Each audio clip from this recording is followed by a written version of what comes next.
In this video, we'll be taking a look at 3 college basketball games happening on March 12, 2022. Welcome back to Cash Out Sports. Let's dive right into it. Oh, and don't forget to subscribe and to click the bell icon to get notified as soon as these videos get released so that you have more time to plan out your bets. As we provide these videos on a daily basis, I can guarantee that you'll have all the important information that you'll need on these 3 college basketball games after fully watching this video. One more thing before we start. If you would like to gain access to our best exclusive betting picks to take your sports betting journey to the next level, then check out our Patreon in the link down below, where we offer anywhere from 2 betting picks a day up to 10 betting picks a day and much more. Now let's get started.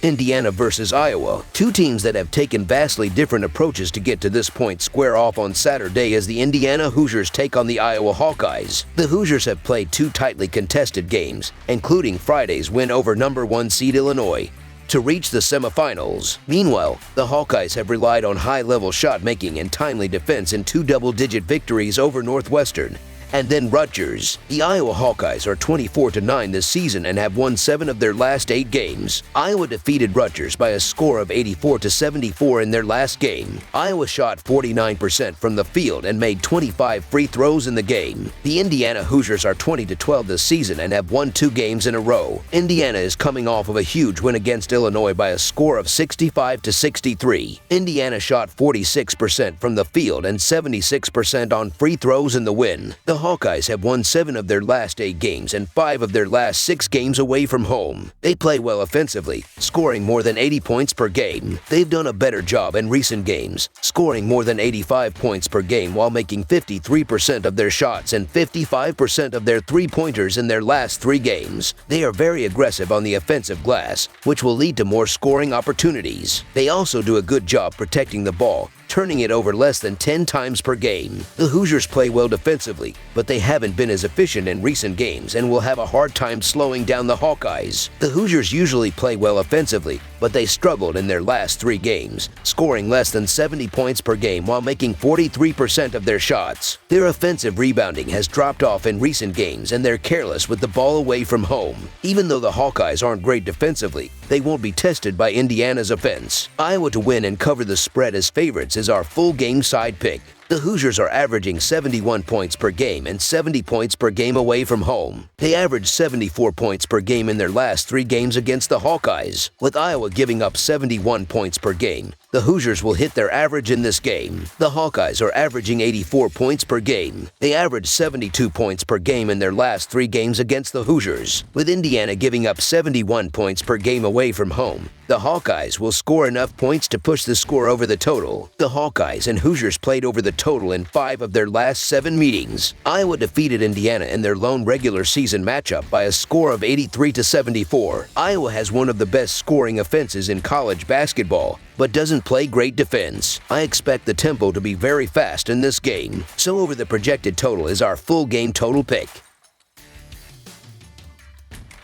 St. Louis versus Davidson. The Atlantic 10 tournament semifinals will feature a huge matchup between the St. Louis Billikens and Davidson Wildcats on Saturday afternoon at Capital One Arena in Washington. St. Louis advanced by beating St. Bonaventure 57-56 on quarterfinal Friday to cover as a 2-point underdog while improving to 23-10 for the year. Davidson rolled through its quarterfinal with a 74-56 win over the Fordham Rams on Friday, covering as a 13-point favorite while improving to 26-5 for the season. These teams met on February 19th at Davidson, with the Wildcats rolling to a 79-58 win as a 1-point favorite. Davidson has won 7 of the 9 head-to-head meetings all time. The St. Louis Billikens are coming off of a 1-point win against St. Bonnie's in their last time out. Gibson Jimerson had 20 points to lead the Billikens to a win. Francis Okoro had 14 points and 12 rebounds for St. Louis. Yuri Collins added 11 points, 9 assists and 7 rebounds in the win. The Billikens are averaging 77 points per game on 46% shooting from the field They are allowing opponents to score 67 points per game. They are shooting 76% from the free throw line. The Davidson Wildcats are coming off of an 18-point win against Fordham in their last time out. Sam Meninga had 15 points, 9 rebounds, and 5 assists to lead the Wildcats. Desmond Watson had 13 points for Davidson. Hyunjung Lee added 11 points and 8 rebounds in the win. The Wildcats are averaging 75 points per game on 48% shooting from the field. They are allowing opponents to score 66 points per game. They are shooting 74% from the free throw line. According to Ken Palm's adjusted efficiency margin, St. Louis is 59th in the sport with a plus 12.82 rating this season, while Davidson is 44th in college basketball with a plus 14.37 rating this season. The difference has been on the three-point percentage, as the Wildcats are shooting 38% from deep while the Billikens are shooting 36% from three this season. Davidson had a 21-point home win earlier this season against St. Louis, although the Billikens are 9-4 against the spread in their last 13 games versus a team with a winning percentage above .600.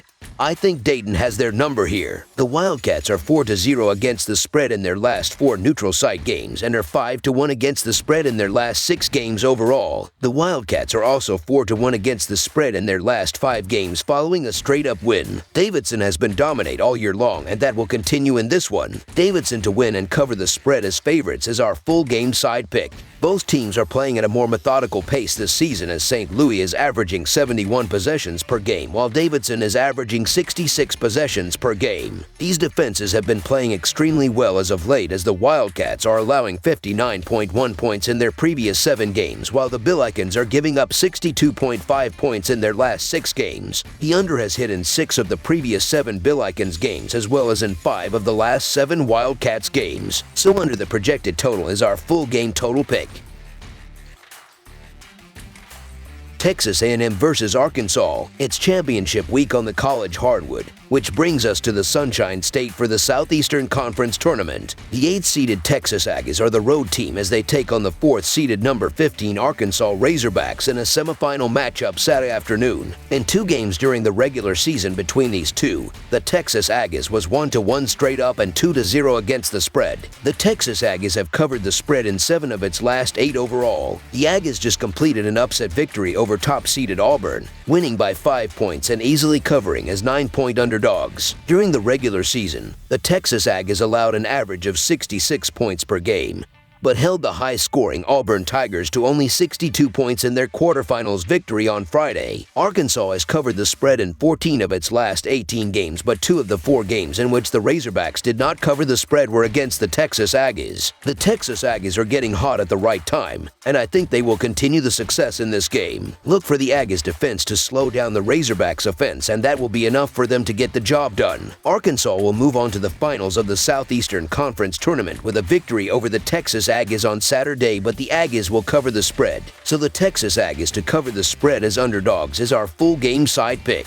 The Texas Aggies are 70th in offensive efficiency and 40th in defensive efficiency on the year. The Aggies are 8th in turnover percentage defensively and 3rd in steal percentage, though they do give up a lot of second chances this season. The Texas Aggies are 198th in tempo with 67 possessions a night. Arkansas comes into this one 36th in the nation in offensive efficiency and 14th in defensive efficiency this season. The Razorbacks are 164th in two-point shooting and are 100th in turnover percentage according to Ken Palm. Arkansas will push the tempo as they are 30th in the nation in tempo by averaging 70 possessions per game this season. The total finished over in each of the 2 games that the Texas Aggies and Arkansas played head-to-head this season. In the first meeting between the two, a combined 167 points were scored and finished over the closing line of 145 points, while in the second game the two combined for 149 points to finish over the closing line of 144 points. The total has finished over in each of Arkansas' last 5 games and in 5 of the Texas Aggies' last 7 games. With Arkansas running and gunning, this one just makes it past the number, so over the projected total is our full game total pick. That's all for now, so if you have any other games you would like reviewed, then leave a comment down below with the game you would like analyzed. Subscribe to our channel, leave a like on this video, and we'll get to it as soon as we possibly can. We would also love to hear your opinion on the picks presented to you in this video, whether you agree or disagree with them, so leave a comment down below and do let us know.